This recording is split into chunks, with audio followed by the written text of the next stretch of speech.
Blink and you'll miss it. Damn, that's a big cat. Killing for candy. All that and more. Cody, punch Mike Tyson. TSA here. Sir, get off the plane.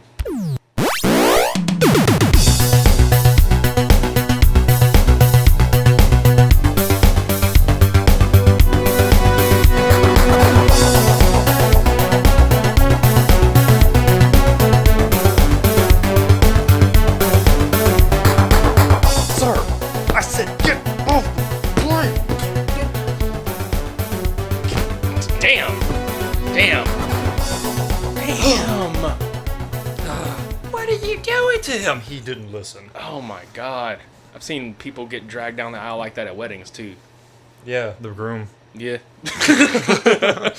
Hi. How are you doing? It's been a while. I know, it's been a long It's been a long while. Episode 13 of the Super Media Brothers podcast. How are you two people doing? Yeah. Are you still around? Do you still love us? Because we haven't been here in a while. Yeah, we love you. And we're sorry. It's okay. We'll make it up to you. Yeah. We will. Yeah. That's so creepy. It is. So, in the time that we've been gone, we've been gathering up loads of stuff to talk about in the music world. And that's an understatement, but yeah. Puppy. Snort. Boof. Boof. Wolf. Bork. Bork. Sniff. I'm getting kissed right now by a big old dog. Heck. Peck. Heck. Heck. Anyway, we have a few album releases to talk about and a bunch of singles from the Monster Cat community. Can you please elaborate on that? Oh, well, ever since 030 finale hit, I was always in the speculation, like, where's Monster Cat going to go from here? Are they going to basically start a whole new story, a whole new lineage? And what else is in store besides just the albums? Which we covered on a podcast, not too long ago. Yeah, not too long ago. And a lot of they're having a lot of festivals that they're actually trying to, like, push their main artists in. Like, there's the Spring Festival, I think, with, I think it was either San Holo or with Dirty Audio's doing it. And then there's a few others that they were doing as well. And they would introduce that in the podcast. But on the side note, they haven't really mentioned any idea of like a compilation, like their last 30 albums. Yeah. But the amount of like awesome that has hit Monster Cat since Anevo hit their first single from after finale, they've probably hit like the hardest I've ever seen since like, when was it, like 020, 021? Yeah, and that was kind of, I hate to even say the word in their prime, just because Monster Cat is still such a young label in the music world. But Yeah, if we're talking over the last 6 years, that was like at the peak of when they had, in my opinion, like the best of the roster at the time. And they've been doing a lot more new artists, like even more so than they have been the past few years. And that's exciting. Yeah. But yeah, like I said, their feel of everything right now has just been so hard, so heavy, so just like gripping when it comes to like, your trap music. There's some good like hard dance and happy hardcore. They reintroduced breaks again, which I thought was really awesome of them. And then they brought back Moombahton, which, I mean, Moombahton's like very hard to like find a really good like song outside of like a few artists, but when it's really well done, like it has been on this one release, they really knock it out of the park to me. Absolutely.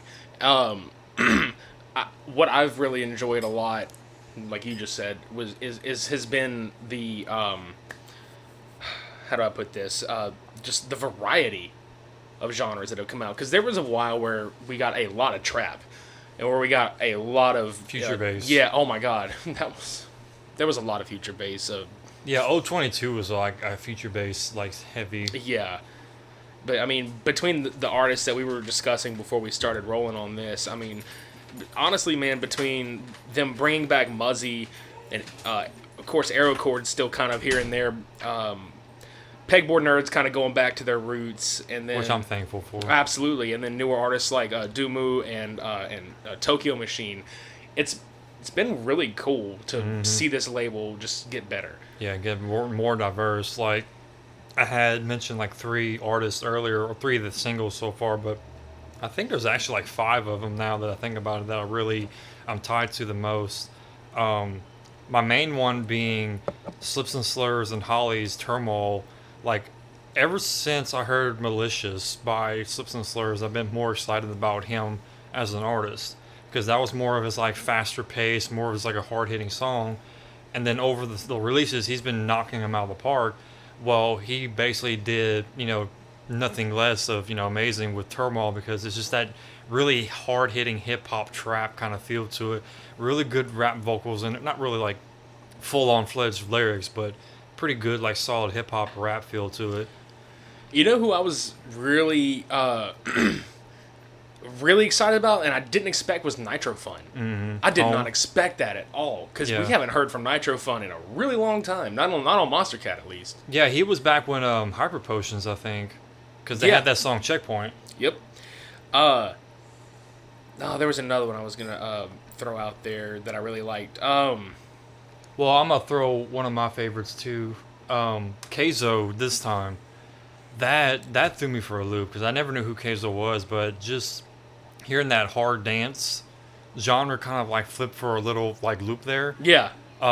First of all, the album artwork's kind of weird. It's like a dog skeleton in a big circle pattern, which I didn't I thought was neat. Yeah. But it was just different. But just you hear that build up and that build up and that build up, and then it drops with the little shotgun cock and or the pistol cock, and there's that boom boom boom. Yeah. And then that background like siren noise. Yeah, that's what drew me into it. Yeah. I was just like, when you hear like that air raid siren, you're just like, holy shit, it's about to go down. Nanobi. Bubble Beam. Yes, sir. Such a happy little tune. Yeah, but God, Nanobi's just a fun artist. And he's came back with Chipland, the last album, and it was really good. Absolutely. And, of course, Tokyo Machine with Blast. Yeah, that breaks, one of the 2 break songs that they've released so far. And I've said this before a million times, but, like, Tokyo Machine is by far, like, my favorite new thing about this label. I mean, I have one of their shirts, or his shirts. Yes. I don't know if it's one person or 2 people, but... I don't know. Because the more I see, like, the little cartoon, the cartoon thing is with him and his little buddies. You think it might be just more than one person, but he might have a lot of people that work with him. Mm-hmm. What about, dude? I think I tagged you in this recently. Was Bollywood Stunner. That's a really good one. Like that's my Momutan right there. Yeah, Reach is the artist, which I didn't hear about until they brought him out here. Right. But yeah, it's a very like. It's Bollywood sounding with everything from the build up and the main parts of the drop. The drop has this weird kind of like rewind, kind of like reverb in the background. It's like wow, wow. Yeah. I liked. And then of course there's also we're going to go see them in less than a month. Pegboard Nerds with Move That Body. Yeah, it was them and Quiet Disorder. Which their last collab was like top notch. Like I love that collab so much. Absolutely, dude. It was like we were saying earlier. It was nice to see the Pegboard Nerds go back to their roots. Mm-hmm. My God, I said, I'm so glad that they actually got back to like their old stuff. Oh, me too. But one of mine, and I have to note him because I've been like falling in love with his stuff recently. Was Muzzy.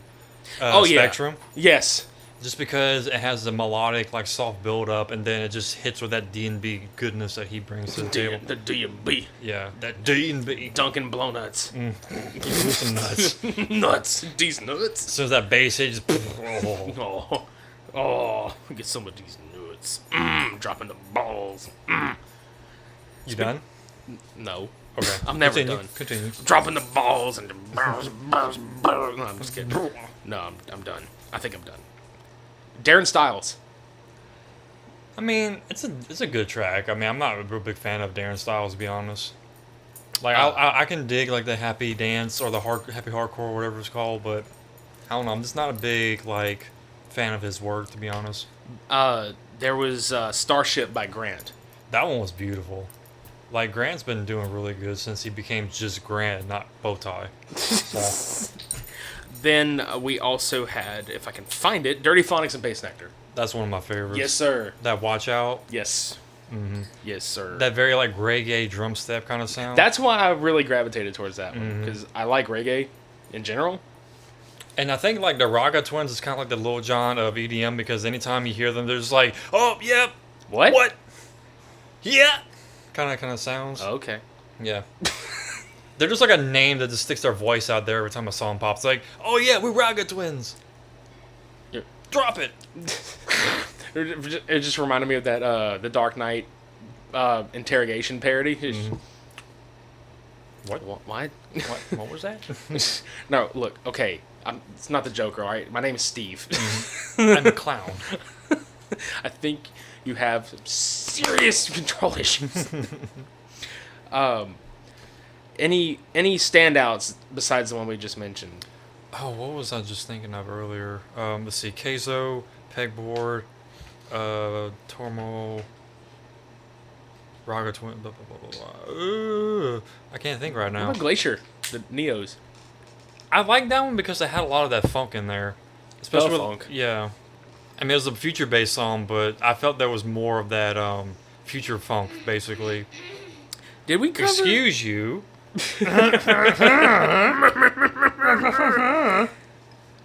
Did we cover Robotaki?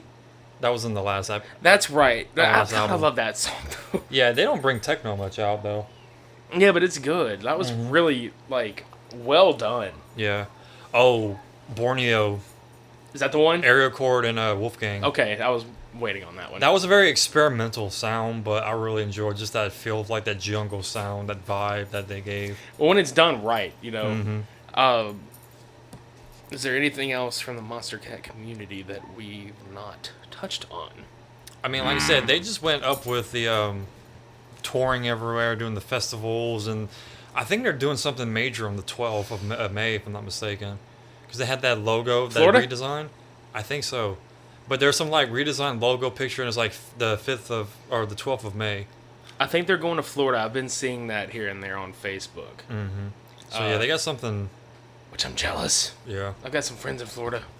Y'all better go to that shit. Both of y'all. Both. It's probably the two that just listen to this. So. Yeah, exactly.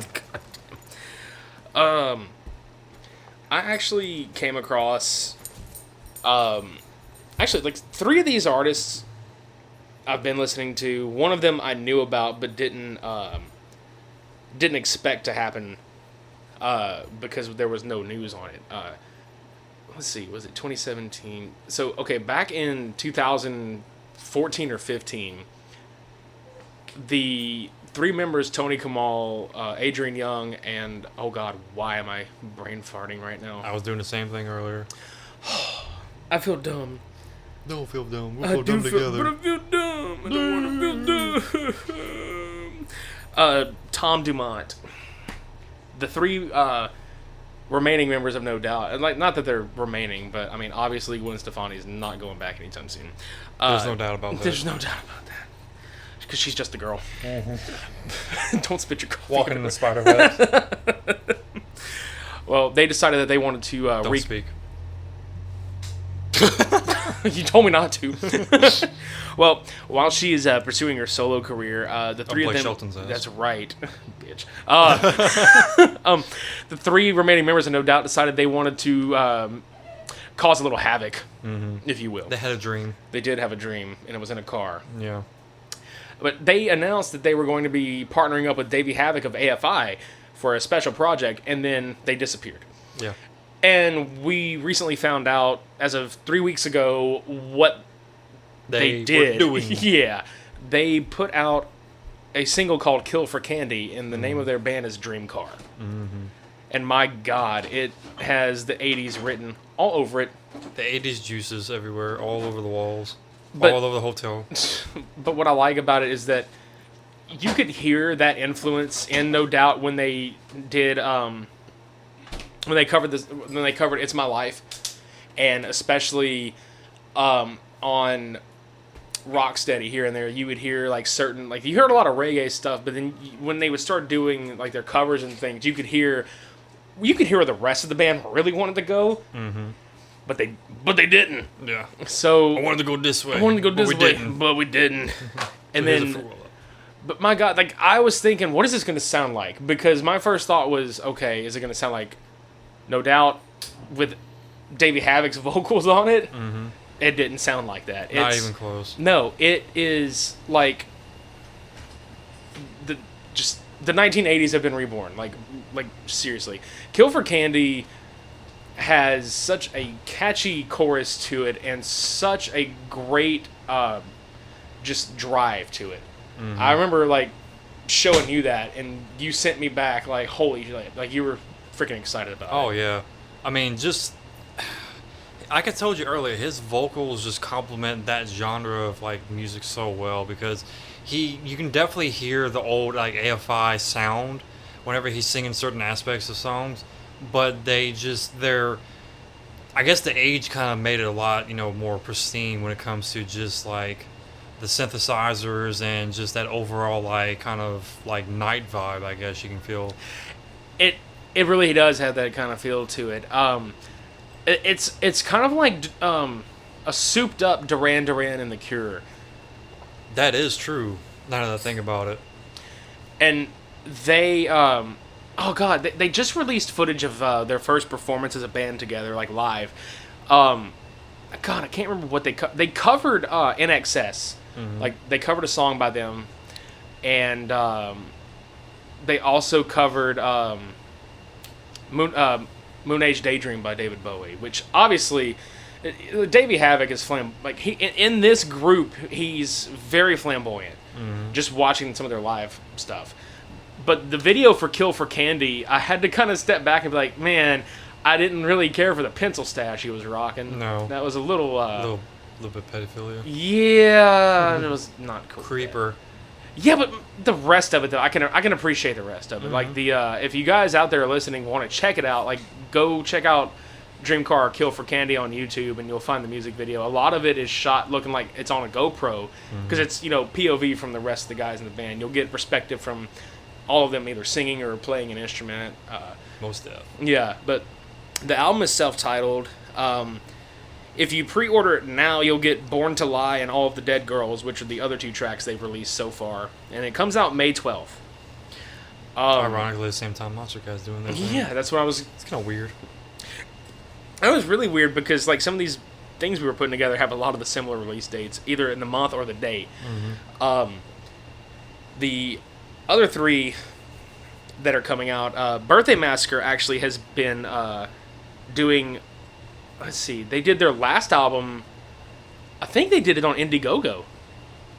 And they did Under Your Spell, which is the forthcoming one, on June 9th through Indiegogo as well. And they released the singles Counterpain and Under Your Spell, which I know you've listened to them before. It's if I could put it any certain way, it's like an industrial band with Madonna fronting it. Pretty much. I don't really have much more as far as details because they've kept it very much under wraps, except for releasing these singles out on YouTube because I can't find them anywhere. I mean, the album's already for pre-order, but I haven't seen if they're gonna if they have these singles out yet or not. But that comes out June the 9th, and also coming out on June the 9th is a self-titled album from a band called Cigarettes After Sex. Now, the title of this band struck me, and I was like, oh, what do they sound like? And then I listened to them, and they're very fucking mellow. And then I was like, oh, that name makes so much fucking sense. Well, obviously. We were listening to Apocalypse earlier, which that's the lead single from this album. It's very, it's like... It's somber. It's very just. It's. I'm trying to think. It reminded me of Radiohead. I was gonna say the same thing. Like a very mellow Radiohead. Yeah, it's just like so calm, and just yeah. It's shoegaze music, dude. Mm-hmm. And very well done, but it's very calming. They have a cover of Keep On Loving You by REO Speedwagon out, and it's really good. Like, is it kind of like a softer power ballad? No, it's very much their style. It's different. In fact, when I first listened to it, I didn't see what it was. So I was like, man, these words sound familiar. Mm-hmm. And then when they got to the chorus, I was like, oh, that's what it is. I just wanna keep on loving It's really good though. But I'm curious now because, like, I think every time I hear it in my head, REO Speedwagon's versions, they're just, it's not like super powerful, but at the same time, it has more oomph to it. And then now it's like there's a softer version of that, or very melodic, very mellow version of it. I'm just kind of like, like, how do you transition from like one sound to another? You know? I feel like I'm tripping on, mushrooms. Yeah, like this right here. You should have seen the look in my eyes. There was something missing. I feel like I'm at like a hole-in-the-wall club. And that's to me what, and this is not like a knock on them by any means. It is like going to check out a lounge band doing really great music. I think my favorite part is that their singer has that delivery, and then the rest of the band is like you could go to you could go to their concerts and probably have a conversation with somebody the same volume that we're having, Basically. and I don't mind that. That's cool. It's part of the atmosphere. Absolutely. And big shout out to my friend Emily up in Philadelphia. She actually saw these guys live a few months ago, and she's the reason I got into them. Yeah. So, Really good band. yeah, I like them a lot. And onto a band that if you don't know who they are, you get out of the fucking rock that you've been living under. Pause this podcast, go on YouTube, and just search everything That's right. that they've made. Yes. That band, of course, is Blink-182. They just released California, which was nominated for a Grammy, the band's first Grammy nomination. After how many years? Oh, God. They've been a band for over 20 years. I'm about to say, it's been at least 20. Yeah, I mean, 1992. Yeah, they've been a band for a while. 25 years. Yeah. And they haven't slowed down one bit. I mean, and with the addition of Matt Skiba from Alkaline Trio, I don't mind him. He's a good fit. Musically, he's a good fit. They announced that there was going to be a deluxe edition of California, which is the album that we're about to talk about. They kept giving interviews saying, well, we have so much material left over that, we can make a whole other album. Well, that's kind of what they're doing with the California Deluxe Edition. They're re-releasing California and then 11 additional songs. On top of, yeah. Yeah. Parking Lot and Misery were the first two that they've released to YouTube in the form of lyric videos. And it's just funny, today I started looking on my phone just to listen to music, and I pull their folder open, and then I see a song title, Can't Get You More Pregnant. Think about that for a second. No, yeah, this is the reason I want people out there to think about it. Okay, I'm gonna make a really lame dick joke. I mean, your name is Dick, so Yeah, that's my name. don't wear it out. I'll try. Give me un moment here. The song is like 35 seconds, which would be enough time to get one pregnant. Basically.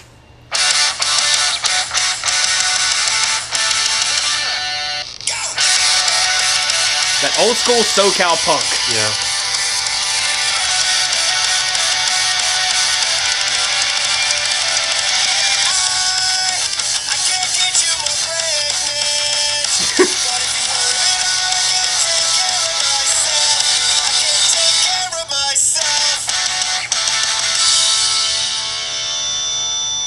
But if you're worried, I can take care of myself. Yeah.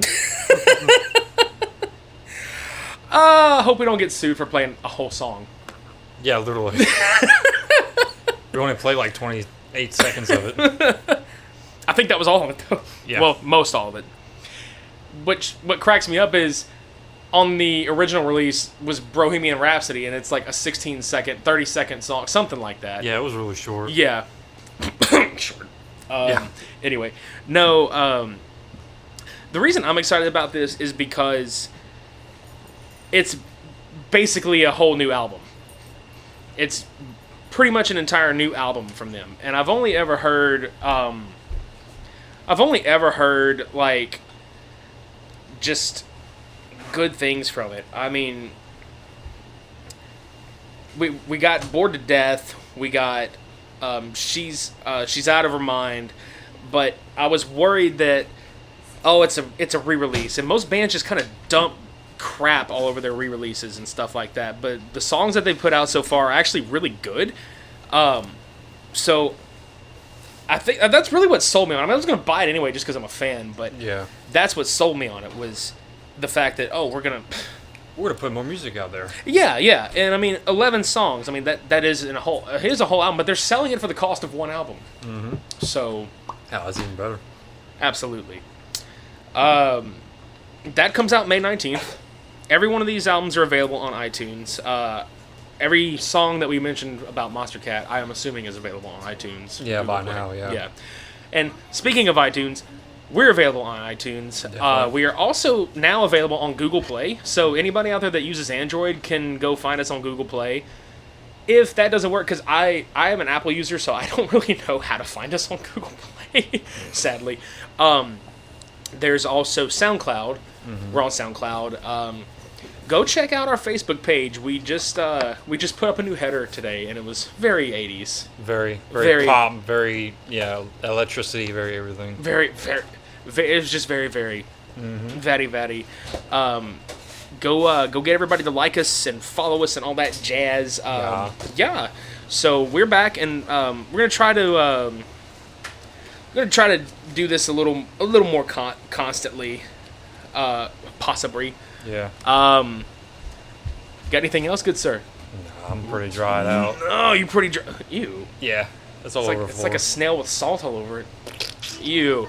Well, I'm we're a little gonna sluggish. shoot at. On that note, we're getting the fudge out of here.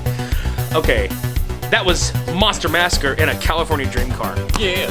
And we'll be back next time talking about more stuff for you. And until then, shades on. We're